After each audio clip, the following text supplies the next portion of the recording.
చూసారా, శోధించబడ్డాడు. చూడండి, శోధన రావడం తప్పు కాదండి. ప్రతి మనిషికి శోధన వస్తుంది. శోధింపబడటం పాపం కాదు, కానీ శోధనలో పడిపోవటం పాపం. శోధన అనేది నీ దగ్గరికి వస్తుంది, నా దగ్గరికి వస్తుంది, అందరి దగ్గరికి వస్తుంది. ఒక అమ్మాయి రూపంలోనూ, అబ్బాయి రూపంలోనూ వస్తుంది. ఒక వస్తు రూపంలోనూ, కుటుంబ రూపంలోనూ, అనేక రీతులుగా, అనేక చోట్ల, అనేక ప్రదేశాల్లో రావచ్చు పాపం. ఆ శోధన నీ దగ్గరికి రావచ్చు.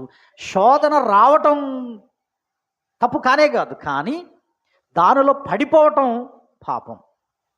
దావీదు గారికి శోధన వచ్చింది, కానీ అందులో పడిపోయి పాపం చేశాడు.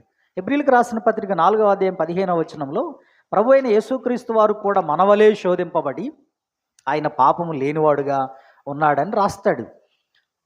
అంటే శోధన యేసు ప్రభు దగ్గర కూడా వచ్చింది. శోధన యేసు ప్రభు చెంతకి సాతానుడు తీసుకొచ్చాడు.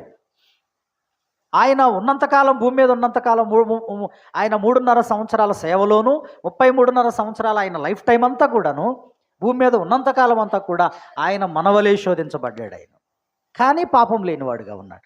అంటే శోధన అనేది ఈ భూమి మీదకి వచ్చిన రక్షకుడైన యేసుక్రీస్తుకి కానీ, అలాగే జీవిస్తున్న మనకి కానీ, మనము పాపము చేత శోధింపబడతాం.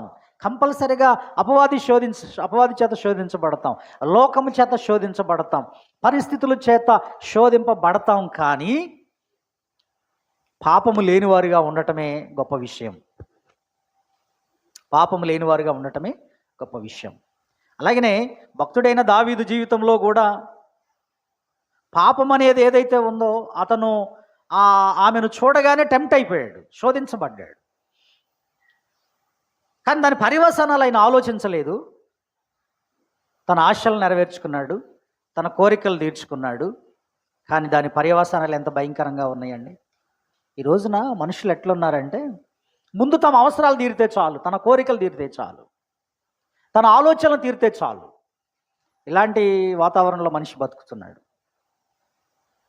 కానీ దాని పర్యవసానాలు ఎంత భయంకరమైనవి అనేది తెలియట్లేదు.